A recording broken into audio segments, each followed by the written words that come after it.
Hey guys, it's Logan here with Hydra572, and I was sitting around tonight trying to decide what kind of video that I wanted to make because I still have quite a few unboxings that need to be done, first impressions, I have some philosophy videos that I want to make, and beginner knife knowledge, how stuff works, and I couldn't really decide what I wanted to do, and then I realized that that was stupid. Because I had something on my mind that pertained to my YouTube channel that I hadn't been talking about very much even though I'd been contemplating it at length.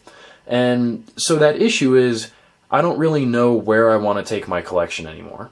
Because conventional wisdom is you get what you pay for. If you put in more money, you're going to get a higher quality product. If you put in less money, you can't expect to get high quality.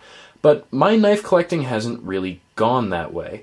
I have a sliding scale of expectations for what I expect to get when I put in money for a knife. If I put in $30 for a knife, say this Bird Turn that I impulse bought a couple days ago down at the Spyderco outlet, I'm okay with a little bit of side-to-side blade play, a little bit of forward-to-back blade play.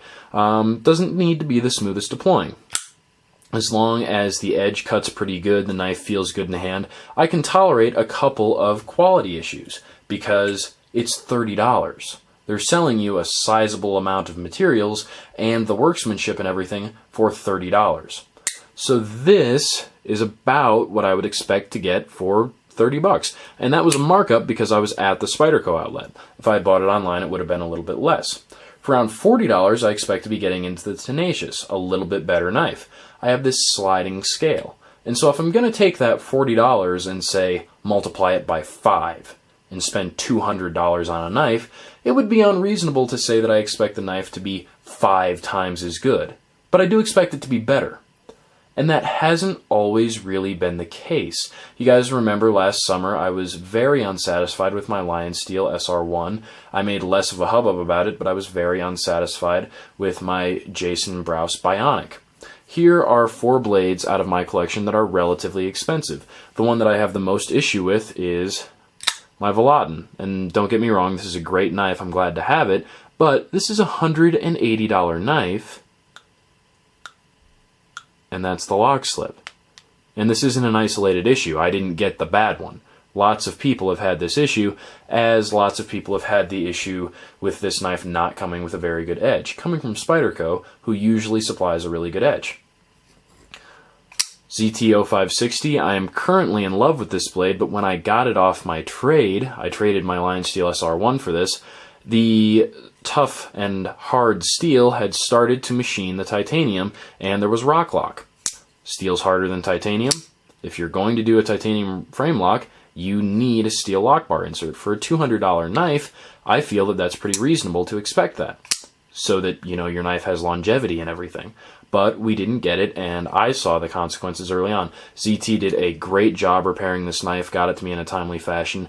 Excellent job on their end, and like I said, I really like this knife, but that quality issue shouldn't have been a concern when I'm spending 5 times the price of a very competently produced knife like the Tenacious. Moving up, I think these go for $140. I paid $100 for mine on Instagram. Hogue EX01, great knife quality-wise. This thing has stood up really well. Same thing with my ZT-0350. Haven't tested it too much, but so far this thing has been outstanding. So I have this sliding scale of expectations, and when I pay more for a knife, I expect more knife in return. And I haven't always gotten it, so now I'm really at this loss because, to share some personal information with you guys, in terms of recreational money, I'm spending about $200 a month. That might sound like a lot for somebody who's working a part-time job, but I nickel and dime a lot of it out, and some of that $200 gets spent on stuff like food. So maybe it would be more accurate to say this month I spent $30 on this Bird Turn, and I spent $40 or so getting my Tenacious pimped. I'm going to send that off soon. That's about typical for the types of purchases that I can make out of one paycheck. And don't get me wrong, I'll get a good video out of this Bird Turn, and I'll have a lot of fun carrying it, and I'll get good utility out of it. I'm glad that I spent the $30 on it. And I'm glad to get my Tenacious pimped. It'll be the first knife that I'm getting pimped. I think that's a cool milestone. But it's hard to not realize that I could stop doing those nickel and dime type things and pay for a more expensive knife. I think the grail knife that I'm lusting after right now is a Brian Ty custom Nerk Ty. You guys know I have the production model. That's actually living with my girlfriend right now. I think I'm going to let her take it with her to college in New York. I'll be staying here in Colorado. So I think it would be really cool for me to have a custom one. She's got the production one that was one of the first cool knives in my collection. I think that'd be really cool, and it's just a bitchin' knife. So it's hard for me not to realize when I start thinking about a $500, $550 price tag for a Nerc tie, that if I say liquidated that, and a couple others in my collection, I could get to that knife pretty quickly. And maybe that's what I ought to do. Maybe I don't need 5 blades that essentially do the same job this blade does, which is a large, partially defensive-minded utility cutter. Maybe I don't need 5, 10 of those blades. The thing is, I like my production blades. A lot of my production blades make me really happy. And with those lower expectations that come with a cheaper knife, a lot of cheap knives make me really happy. The Byrd Term seems to have been a pretty good buy. I mean, I'm going to use it more before I review it, but I'm generally happy with it. One of my favorite knives of all time is my Cold Steel Mini Tough Light that I paid $30 for. So I'm not yet ready to completely abandon productions, and I'm not sure that I want to completely move into more expensive stuff. And how I've been handling this issue is I've been trying to spend more money toward more expensive blades, trying to do less of this and buy more expensive productions. So knives that are on my list right now: Spyderco Native 5, Spyderco Tatanka, Spyderco Szabo, the 4-inch version of this blade. I'm putting more and more expensive knives on my list, and I'm trying to do the nickel and dime stuff less. But I'm not really sure that's the direction I want to go. Maybe I should go full blast into buying customs. Maybe I ought to do a budget project and really, I mean, I'm going to college soon. I won't have as much expendable income. Maybe I should just dig in now and start reviewing the budget end and make my channel more oriented that way. And I don't know if I should feel positively or not about the fact that YouTube is so integrated into how I view my collection, but I mean, I want stuff that pulls views. I want stuff that's going to make me happy. I'm not just out chasing the latest fad knife. I mean, you guys know that. You've seen the videos. I'm buying old stuff that people have already made videos out the ass for, and nobody's going to watch my video. And I feel like that's important, but I want to make myself happy and have a marketable collection. Making myself happy coming first, obviously. It is a considerable, recognizable thing that if I liquidate this part of my collection, that not only limits videos that I can make where I'm comparing knives and talking about, okay, the Hogue 4-inch compared to the ZT 0560, it doesn't only limit that, but it limits the amount of time, it extends the amount of time in between videos. So if I'm buying $500 knives, we're talking maybe 2 a year. But maybe that's the direction that I should go for my collection. I just don't know. And like I said, this video was kind of freeform. I just kind of spewed for a while, but this is something that's been rattling around in my head about the knife community for a while. And I feel like there are a decent amount of people like me who have bought into the idea of spending $200. I'm just not sure that I'm bought into the idea of spending $500. And maybe that'll come with time. I mean, maybe a year ago, if you had told me that these knives were going to be in my collection, I would have told you that you were crazy. I'm just not sure, and I'm not sure where I want to go. And as I go into summer, I'm going to be working more, I'm going to have a little bit more disposable income, and I'm not really sure how I'm going to handle it. It's sort of a weird, uncomfortable feeling, because most of the knives in my collection right now, I really like. And I think I know what I'm getting for my birthday here in about a month, and I like damn near everything that I'm getting for my birthday as well. I just don't know where I want to go from here, because conventional wisdom says you put more money in, you get more product out.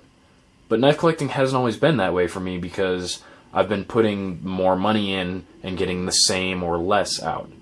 And that doesn't work for me at all. I mean, if I'm going to be getting $30 quality knives, if I'm going to be getting a knife from Lion Steel, it just doesn't damn work. I mean, I'd rather find that out for $30. I'd rather be making the Boker Nano video over and over again than the Lion Steel video over and over again. Because the Boker Nano offended me on the level of bad design. The Lion Steel was crushing for me. Because that was a lot of money for me. I mean, maybe there are guys out there who just, oh, it's $200, I can throw it away. That's not where I'm at right now. And so I don't want to be being disappointed by increasingly expensive knives. I mean, as I spend more money, I want to get closer to perfection. So I just wanted to invite a little discussion, ask for some perspective from you guys. I mean, I watch you guys' channels, I know what you've been buying, but if you found yourself in my position, and for those of you who do find yourself in my position, I mean, obviously watch and read reviews as much as you can, but a lot of times, I mean, I'm the only person that I've ever read or listened to who mentioned about the Boker Kalashnikovs, that when you hold the button down and close the blade, that you can ram the blade right into one of the barrel spacers that the handle screws go into. And I've watched 10 or 15, maybe 20 reviews on that knife. So the reviews aren't always all-encompassing. Not to bash on anyone who's reviewing, but the things that I care about, I mean, like I said, I'm a blade play strickler. I really like a good stock edge that I can retouch easily enough, and I mean, I want good deployment, good fit in the hand. Relatively simple things to require from a knife, but over and over and over again, I'm spending a decent amount of money, and I'm not seeing more increasing perfect execution. This is a beautifully designed blade. I mean, in terms of design, I don't think you're going to do much better than this for me for a gentleman folder in this style.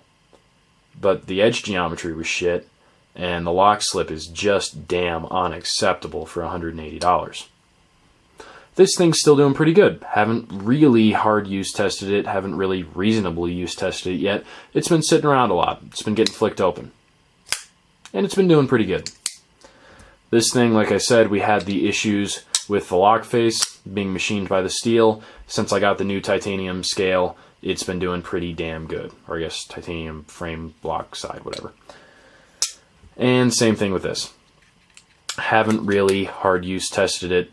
Haven't really tested it at all. But, I mean, even for $100, I don't really think I should have to put up with the amount of play that I'm getting. So, I don't know, maybe my standards are too high. Like I said, I just wanted to invite a little discussion, get something off my chest that I've been thinking about for a while. And I think, like I said, what I'm going to do is play the middle road and just try to gradually increase the amount that I'm spending on blades, try to make my selections increasingly better and better, satisfy myself a little bit more. I think that's a good way forward. Hope you guys enjoy it. If you have any input, if you have things that you think I should check out, stuff that helped you when you were at this phase in your collecting, anything like that, I would love to hear it. Thank you guys for watching. Stay tuned for more of the same.